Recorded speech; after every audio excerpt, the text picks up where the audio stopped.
अगर आपका भी सेविंग बैंक अकाउंट में बहुत ज्यादा ट्रांजैक्शन हो जाता है या ये कहे कि इनकम से ज्यादा ट्रांजैक्शन हो जाता है तो हो जाइए सावधान, क्योंकि आपको भी आ सकता है income tax and GST department से नोटिस। इस वीडियो में हम लोग जानेंगे कि कितने तक का ट्रांजैक्शन लिमिट रखना चाहिए कि जिससे हम लोग को नोटिस का सामना नहीं करना पड़े। तो पूरे वीडियो में आप लोग बने रहिए और हमारे चैनल को सब्सक्राइब कर लीजिए। स्वागत है हमारे यूट्यूब चैनल टैक्स पाठशाला में। मैं आपका दोस्त सीए रजनीश कुमार।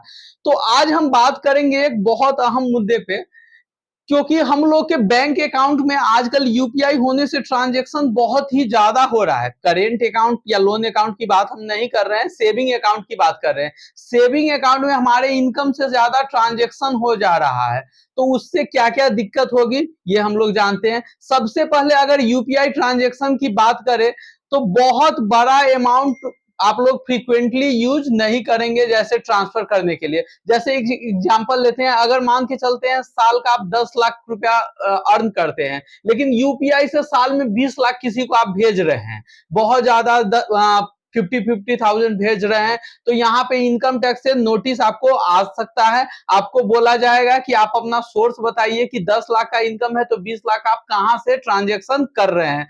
और आप ये नहीं समझेंगे कि ये इनकम टैक्स डिपार्टमेंट को कैसे पता चलेगा। तो 31 मई को 31 मई को ईयर एंड होने के बाद बैंक को एक रिटर्न फाइल करना पड़ता है, उसका नाम है एसएफटी, जो कि बैंक हर एक पैन पे फाइल करता है कि इस पैन पे कितना का ट्रांजैक्शन पूरे साल में हुआ है, यूपीआई कितना हुआ है, एनईएफटी कितना हुआ है, कैश डिपॉजिट कितना हुआ है, कैश विड्रॉल कितना हुआ है।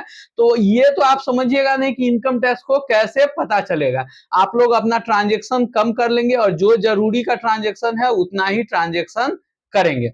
हम लोग अब कैश डिपॉजिट का रूल देखते हैं सेविंग अकाउंट में। सेविंग अकाउंट में कभी भी 50,000 से ज्यादा का कैश डिपॉजिट एक बार में नहीं करना चाहिए। अगर बात करें पूरे साल भर में एक अकाउंट में, यानी कि एक पैन से जितने भी अकाउंट है उसमें किसी भी तरीके से 10 लाख से ज्यादा कैश डिपॉजिट नहीं होना चाहिए। जैसे ही कैश डिपॉजिट होगा तो वैसे ही इनकम टैक्स डिपार्टमेंट से आपको नोटिस आ गया कि आप बताइए कि इनकम का कौन सा सोर्स है कि सेविंग अकाउंट में इतना कैश डिपॉजिट हो रहा है।